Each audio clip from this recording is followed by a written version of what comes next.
High Commander Vorthax stretched his 4 upper limbs and rolled his neck, producing a series of satisfying clicks that echoed through the command deck of the Hegemony flagship Eternal Dominion. The massive view screen before him displayed that familiar blue marble, Earth, hanging against the backdrop of endless stars. 300 years of monitoring. 300 years of transmissions sent on every conceivable frequency. 300 years of absolutely nothing in return. Status report on the silent planet, Vorthax demanded, not bothering to look at Lieutenant Praz, who stood nervously at attention behind him. No change, High Commander. Earth remains as silent as it has been for the past 3 centuries.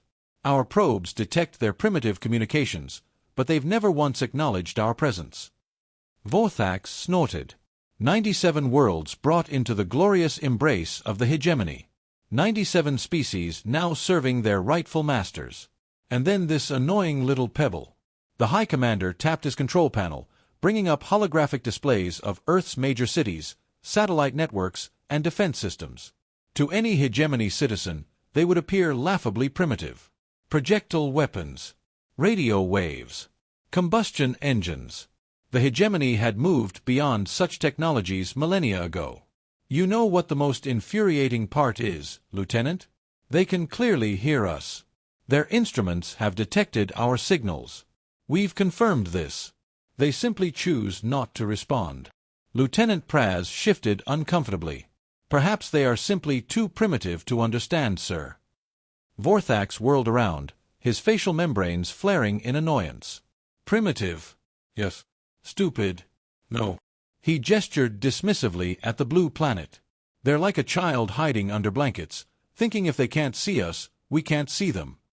Perhaps we should simply proceed with standard subjugation protocols, sir.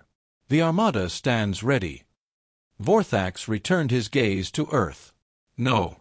The Supreme Council finds this planet amusing. A curiosity in our collection. The silent world that refuses our generous offers of advancement. Besides, there's nothing particularly valuable there that we can't find elsewhere with less nuisance. What Vorthax couldn't admit, not to his subordinate, not to anyone, was that Earth's silence was the only thing in the universe that still genuinely puzzled him. And after 900 years of existence, puzzles were becoming increasingly rare and precious. The alarm blared with such sudden ferocity that Vorthax spilled his cup of fermented neutron juice all over his ceremonial command robes. The sticky purple liquid seeped into the fabric, creating what would undoubtedly become a permanent stain. "What in the 7 collapsing suns is going on?" he bellowed. Lieutenant Praz was frantically working at his console. "Sir, incoming transmission from Earth." Vorthax froze. "Repeat that." "It's a directed transmission, sir. Aimed specifically at our communication array. They know exactly where we are." The command deck erupted into chaos as officers scrambled to their stations. Vorthax strode forward, forgetting entirely about his stained robes. "Put it through." "No." The massive view screen flickered, and for a moment, Vorthax expected to see some pompous human leader in an outdated uniform, finally ready to acknowledge the hegemony's supremacy. Instead, there was only text. 4 simple words in perfect hegemonic script. "Ready when you are." Is that it?" Vorthax asked, his voice barely above a whisper. "Yes, High Commander. That's the entire message." Science Officer Nix felt hurried onto the command deck, her translucent exoskeleton glimmering under the ship's lights. "I came as soon as I heard. After 3 centuries of silence, they send this." Vorthax turned to her. "What does it mean? Is it a surrender? A challenge?" Nix Felt's compound eyes flickered rapidly, her species equivalent of a thoughtful frown. "It's deliberately ambiguous, sir. They've used our language perfectly, suggesting they've been studying us extensively. But the message itself could mean anything. Ready for what? Invasion? Trade negotiations? A game of interstellar checkers?" Vorthax growled, his patience wearing thin. "Perhaps they're signaling their readiness for formal first contact," Nix Felt suggested. "Though why wait 300 years to say 4 words is beyond my understanding." Vorthax paced the command deck, his claws clicking against the polished floor. "Or perhaps they've finally developed weapons they believe can challenge us, and this is their primitive attempt at intimidation. Impossible, Lieutenant Praz scoffed. Our last scan showed them barely achieving rudimentary quantum communication. They're at least 500 years from developing anything that could threaten a hegemony scout ship, let alone the Armada.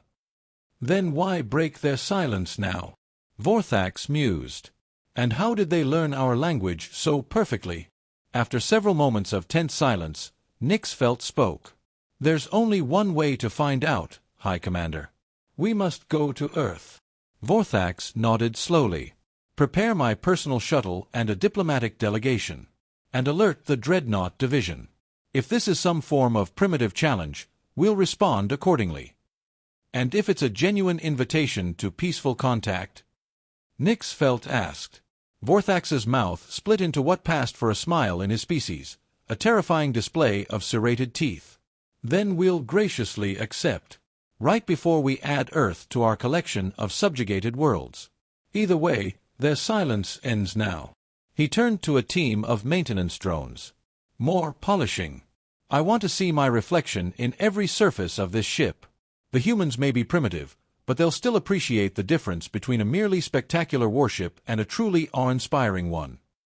The Hegemony Armada burst into Earth's solar system with calculated theatrical flair. 5,000 warships of varying sizes materialized simultaneously, their quantum engines leaving ripples in space-time visible even to primitive human instruments. The formation was perfect, a massive three-dimensional arrow pointed directly at Earth, with Vorthax's flagship positioned at the tip. Behold, Vorthax exclaimed to no one in particular, the greatest display of military might this pathetic planet has ever witnessed. Lieutenant Praz cleared his throat awkwardly. Sir, our sensors are detecting something unusual.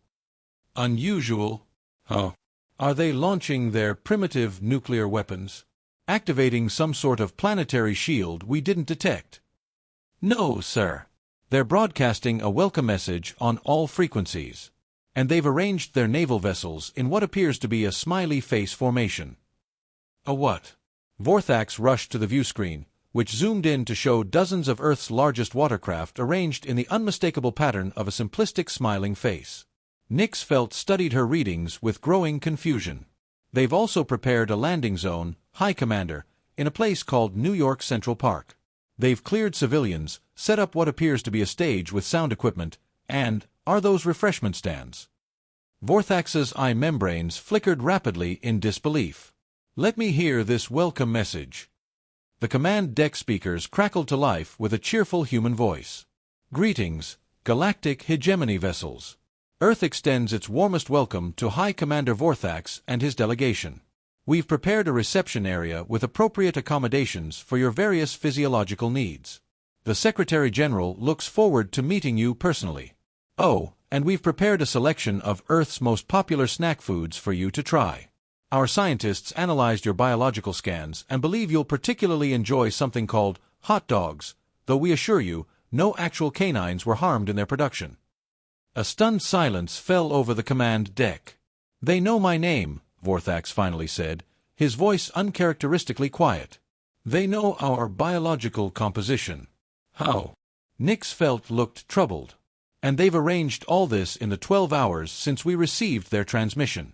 Almost as if they knew we were coming before they contacted us, Vorthax finished. He stared at the smiling face formation of ships below them. This is some sort of trap.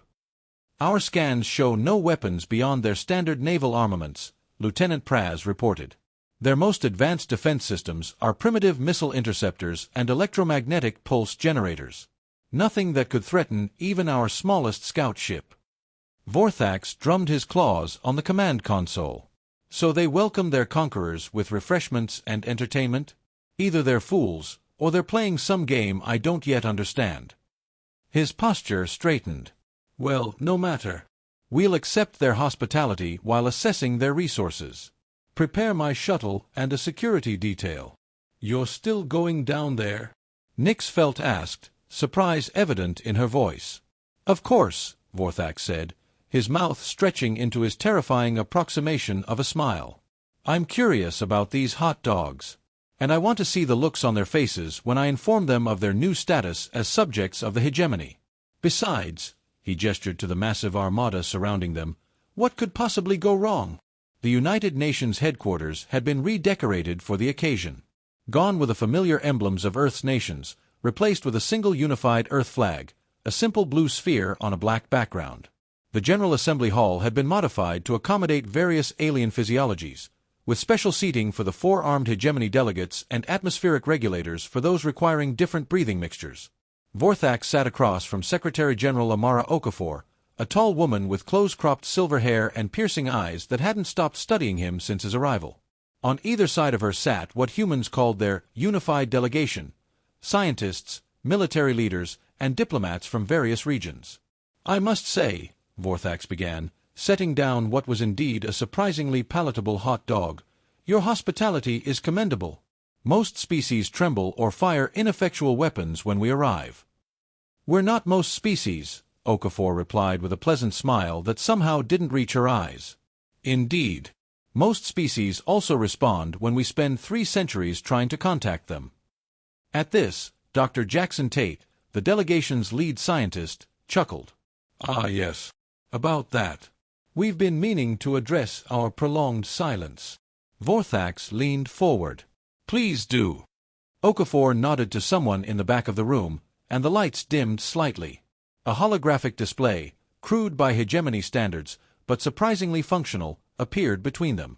We received your first transmission exactly 302 years, 147 days, and 14 hours ago. Tape began as the hologram showed a recording of that very transmission. It was detected by what was then called the Allen Telescope Array. Within 48 hours, we had confirmed it was non-terrestrial in origin. Within a week, our best linguists and mathematicians were working to decode it.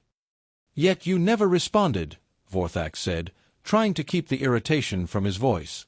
Ambassador Lin Wei, a serene-looking older man, smiled gently. Actually, High Commander, we responded immediately. Just not in the way you expected.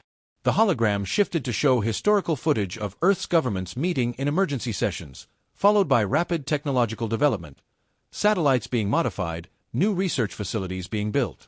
You see, Okafor continued, humanity has a rich history of imagining first contact scenarios. Some hopeful, many less so. When an actual alien civilization contacted us, we made a collective decision to hide. Under your blankets like frightened children, Vorthax suggested, repeating his earlier metaphor. General Diana Maxwell, the military representative, barked a laugh that contained no humor. No, Commander. To watch, to learn, and to prepare. The hologram changed again, this time showing what appeared to be internal footage from various hegemony conquests. Vorthax froze. The subjugation of the telepathic cloud dwellers of Proxima Centauri. The systematic dismantling of the Draxolite defense network. Images no human should have access to. How did you, he began, but Okafor cut him off with a wave. Your encryption is impressive, but not impenetrable. While you thought we were merely receiving your broadcasts, we were actually accessing your entire communications network for 3 centuries. We've studied every aspect of your 97 conquests. Every tactic. Every technology. Every weakness. Vorthax felt his blood run cold. Impossible. Your technology is centuries behind ours. Dr. Tate smiled. Is it? He pulled out what looked like a simple metallic sphere and placed it on the table. This is what we call an adaptive quantum field generator. It's based on the technology you used to subjugate the Andromeda Coalition 50 years ago, but with several improvements. That's a lie, Vorthax hissed. You couldn't possibly. Tate activated the device. Instantly, every piece of hegemony technology in the room, from Vorthax's personal shields to the communication devices of his guards, went completely dead. We've been selective about what technology we display publicly, General Maxwell explained, seemingly enjoying the shock on Vorthax's face. Those primitive missile systems and electromagnetic pulses? For your benefit, you see, Commander. Okafor leaned forward, her pleasant diplomatic demeanor giving way to something harder. Humans have one trait that your previous 97 conquests lacked. Extreme adaptability paired with healthy paranoia. We didn't evolve as the dominant species on a planet full of predators by being trusting or slow to learn. Vorthax looked at his dead technology, then back at the humans. For the first time in his 900-year existence, he felt something unfamiliar crawling up his spine. Was this fear? While you were watching us, Ambassador Lin said softly, we were watching you. While you were planning our subjugation, we were developing countermeasures to every weapon in your arsenal. You believed our silence was ignorance. In reality, it was the sound of humanity working very, very quietly. You're bluffing, Vorthax said. But the tremor in his voice betrayed his uncertainty. One small device cannot possibly affect our entire armada. Dr. Tate exchanged amused glances with his colleagues. This, he gestured to the metallic sphere on the table, is just a demonstration model. The actual system is somewhat larger. General Maxwell tapped a command into her wristband. The holographic display shifted to show a live feed from space. Vorthax's heart nearly stopped. Surrounding Earth, previously invisible to their sensors, was a network of satellites, thousands of them, arranged in a complex three-dimensional grid. Each one pulsed with energy that matched the signature of the device on the table. As Vorthax watched, the pulse synchronized across the entire network, creating a wave that expanded outward through the solar system. No, he whispered. Yes, Okafor replied simply. From his delegation's panicked expressions, Vorthax knew what was happening before his lieutenant's voice crackled through his emergency backup communicator, the only piece of technology still functioning. Hi, Commander. All systems across the Armada are shutting down. Weapons, shields, engines, everything. We're drifting. Vorthax lunged to his feet, overturning his chair. This is an act of war. The hegemony will. What? General Maxwell interrupted, remaining casually seated. Your ships are currently floating uselessly in space. Don't worry. Life support systems remain operational. We're not monsters. 5,000 warships, Ambassador Lin mused. All neutralized without a single shot fired. I believe that sets a new record for your hegemony, does it not? The previous fastest surrender was the Whisper People at, what was it? 6 standard hours after your arrival. How? Vorthax demanded, his composure crumbling. How is this possible? You're primitives. 300 years ago, you were barely splitting atoms. Dr. Tate smiled like a teacher pleased with a student's question. That's the fascinating thing about human progress, Commander. It's exponential, not linear. And when properly motivated, say, by the threat of alien conquest, it accelerates remarkably. Dr. Eliza Rosario, a neuroscientist who had been silent until now, spoke. But more importantly, humans possess an extraordinary capacity for pattern recognition. While other species might develop technologies independently, we excel at taking existing ideas and improving them in unexpected ways. We noticed this trait was consistently underestimated in your previous conquests, General Maxwell said. The Draxolites had superior biological adaptation but poor technological innovation. The Andromeda Coalition had advanced quantum theory but failed to apply it defensively. We studied how you defeated each species, Okafor explained. And we recognized the patterns in your tactical approach. Then we designed our response specifically to counter it. Vorthax stared at the humans, the truth of their words sinking in. They hadn't been silent out of fear or ignorance. They had been silent out of strategic patience, the one trait the hegemony had never encountered in all its conquests. A species that waited 3 centuries to strike, not with weapons, but with the perfect counter. What happens now? He asked quietly. You destroy our ships, take our technology, demand reparations. General Maxwell barked another laugh. Destroy 5,000 ships full of people who were just following orders? What kind of barbarians do you think we are? No, Commander, Okafor said, her expression softening. We have a different proposal. An alliance, Vorthax repeated, certain he had misheard. You neutralize our entire fleet, demonstrate technology we thought impossible, and then offer friendship? Secretary-General Okafor smiled, and this time it reached her eyes. Yes, Commander. That's precisely what we're offering. Vorthax stared at her, waiting for the trap. There was always a trap. He had seen conquered species beg, bargain, betray. He had never seen one win and then offer mercy. We don't want to conquer the hegemony, General Maxwell explained, her earlier hardness giving way to something more pragmatic. Frankly, it would be a logistical nightmare. 97 subjugated species with varying needs, grievances, and biological requirements. No, thank you. What we want, Ambassador Lin said, is to join the galactic community on equal terms. Not as conquerors or the conquered. Dr. Tate gestured to the schematics still hovering above the table. Your scientists could spend decades trying to reverse engineer this technology. Or we could simply share it, along with dozens of other innovations we've developed, in exchange for knowledge, cultural exchange, and a commitment to reform how the hegemony approaches new civilizations. Vorthax looked at the humans, trying to process this unexpected turn. In 900 years of conquest, no species had ever gained the upper hand against the hegemony, let alone shown mercy afterward. Why? He finally asked. Why not use this advantage to ensure your own safety? To dominate as we have? Dr. Rosario leaned forward. Because that's not who we are. Not anymore, at least. Our history is filled with empires that rose and fell, conquerors who believed their power would last forever. We've learned those lessons the hard way. Besides, General Maxwell added with a smirk, conquest is inefficient. Trade, cultural exchange, scientific collaboration, these create more value in the long run than subjugation ever could. Vorthax looked from face to face around the table, searching for deception and finding none. These humans, these supposedly primitive beings who had just orchestrated the most comprehensive defeat in hegemony history, were genuinely offering partnership instead of retribution. The choice is yours, Commander, Okafor said quietly. Return to the Supreme Council with tales of Earth's treachery and unfathomable weapons, sparking a war neither side truly wants.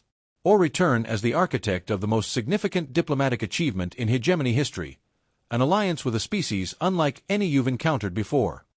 Vorthax looked down at his hands, claws that had signed the surrender documents of 97 worlds. He thought about the Proxima Centauri genocide, the Draxolite dissolution, species after species broken because the hegemony had never learned another way. You understand, he said slowly, that the Supreme Council will not believe me. They will call this a trick. They will demand proof. Dr. Tate tapped his control, and the holographic schematics shifted to show a full technical breakdown of the quantum disruption network, every satellite, every frequency, every countermeasure. Take this, Tate said. Show them what we built. Show them how long we waited. And show them that we are still waiting, for an answer, not a surrender. For the first time in centuries, Vorthax felt something unexpected. Genuine curiosity about another species. Not as subjects to rule, but as equals with something valuable to offer. I believe, he said, that the Supreme Council would be most interested in learning why one silent planet succeeded where 97 others failed. Ambassador Lin nodded. Because we were never silent, Commander. We were listening. We were learning. And when the time came, we spoke exactly 4 words. Vorthax repeated them, almost to himself. Ready when you are. Yes, Okafor said. The question has always been, ready for what? The room fell silent. Vorthax looked at the humans, at their calm faces and steady eyes. He had come expecting to add Earth to his list of conquests. Instead, he was leaving with something far more valuable, a choice. I will take your proposal to the Supreme Council, he said finally. I cannot promise their response. But I will tell them the truth. That's all we ask, Okafor replied. As Vorthax rose to leave, Dr. Rosario spoke one last time. Commander, before you go, consider this. We have watched you for 3 centuries. We have seen your strengths and your weaknesses. We have chosen to offer alliance, not because we fear you, but because we believe you can be more than conquerors. And if we cannot, then we will still be here, Okafor said quietly. Watching. Waiting. Ready. Vorthax walked toward the exit, then stopped. He turned back to face the delegation. Your hot dogs, he said. They are acceptable. General Maxwell laughed, a genuine sound this time. We'll take that as a compliment. The hegemony shuttle lifted from Earth's surface, carrying a commander who had arrived expecting conquest and left questioning everything he believed. Behind him, The blue planet grew smaller. Ahead, 97 conquered worlds waited for news that would change their future. Vorthax gazed down at the silent planet that had never been silent at all. For 300 years, the hegemony had watched Earth and seen weakness. They had been wrong. The question now was whether they could learn from their mistake, or whether humanity's patience would eventually run out. Move the story towards ending the audience interestingly of 1,000 to 2,000 characters, only the silent planet, finale. Vorthax returned to the hegemony's capital world 3 weeks later. The Supreme Council convened in the Grand Chamber, 12 ancient beings who had ruled 97 species for millennia. They listened to his report in silence, their faces unreadable. "You are telling us," the High Counselor finally said, "that a primitive species, 300 years from first radio transmission, neutralized the Armada without firing a shot?" "Yes." "And then offered alliance?" "Yes." "And you believe them?" Vorthax met the High Counselor's gaze. "I believe they could have destroyed us. They did not. That is not weakness. That is restraint, something we have never shown any species." The chamber erupted in argument. Some called for immediate retaliation. Others demanded proof. A few, very few, sat in stunned silence, reconsidering everything they thought they knew. The High Counselor raised a hand. "Show us this technology." Vorthax activated the holographic schematics Dr. Tate had given him. The quantum disruption network appeared in stunning detail, every satellite, every frequency, every countermeasure mapped against hegemony tactical doctrine. For the first time in the High Counselor's 9,000-year existence, fear flickered across his ancient features. "They have been watching us," he whispered. "For 3 centuries," Vorthax confirmed. "They know our tactics, our weaknesses, our patterns. And still, they chose not to strike. What do they want? To join the galactic community. As equals. Not as conquerors or conquered. And they offer something we have never had, a partner who challenges us to be better." The debate continued for 7 days. On the 8th, the Supreme Council reached its decision. On Earth, Secretary General Okafor received the transmission. It was brief, 4 words, matching the message that had started everything. "We are ready now." Okafor read it twice. Then she smiled. 3 months later, the hegemony and Earth signed the Accord of Equals. 97 subjugated species were granted autonomy. Trade routes opened. Cultural exchanges began. Human scientists worked alongside former enemies. Alien doctors trained in human hospitals. The galaxy changed. Not overnight, not without resistance, but change came. Vorthax retired from military service and became Earth's first hegemony ambassador. He lived in a small apartment in New York, developed a fondness for hot dogs, and never stopped being surprised by his human neighbors. "You knew," he said to Okafor one evening, years after the accord. "From the beginning. You knew we would accept." She shook her head. "We hoped.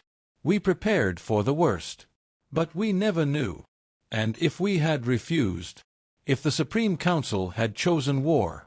Okafor looked out at the stars visible through her office window. "Then you would have learned why humans survived on a death world while stronger species died out." "Why?" "Because we don't fight fair. We fight to finish." Vorthax considered this. Then he nodded slowly. "I am glad we did not test that." "Me too," Okafor said. "But we were ready." She handed him a small device, a single adaptive quantum field generator, no larger than a coin. "A gift," she said, "to remind you of what we are." "What are you?" Okafor smiled. "The species that waited 300 years to say 4 words. Patient, stubborn, and very, very good at keeping secrets." Vorthax pocketed the device. Outside, the stars were beginning to appear, ancient, cold, indifferent. But somewhere among them, humanity had found its place. Not through conquest, through patience.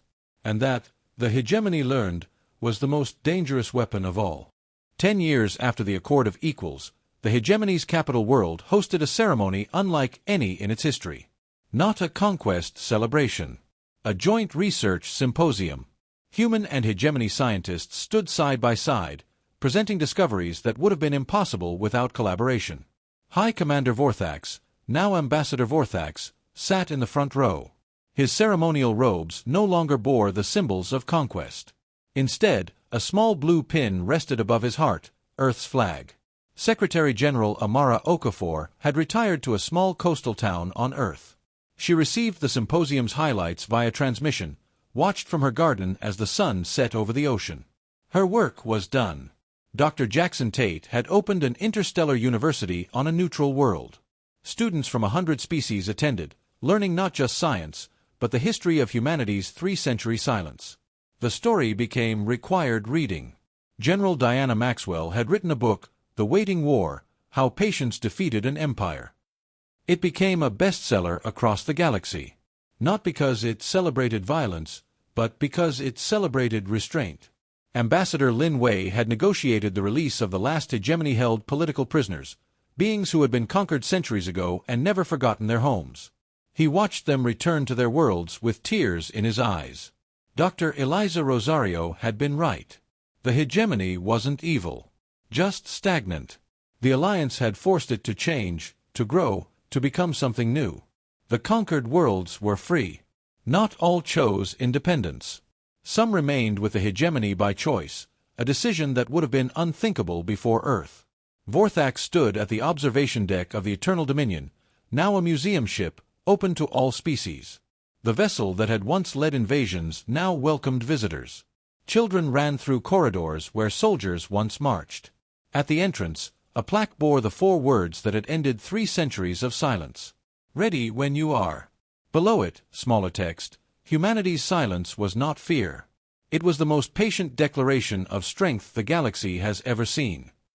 On Earth, a new generation grew up without fear of alien conquest. They learned about the hegemony in history books, not from evacuation drills. They looked at the stars with wonder, not worry. And somewhere in the vast machinery of the galaxy, other empires watched and wondered, what would have happened if we had encountered them instead? The answer, everyone now knew, was the same. Humanity would have waited, watched, prepared. And when the time came, they would have spoken. 4 words. And the galaxy would have listened. Because that was what humans did. Not conquer. Not destroy. Transform. The silent planet had spoken at last. And its voice had changed everything.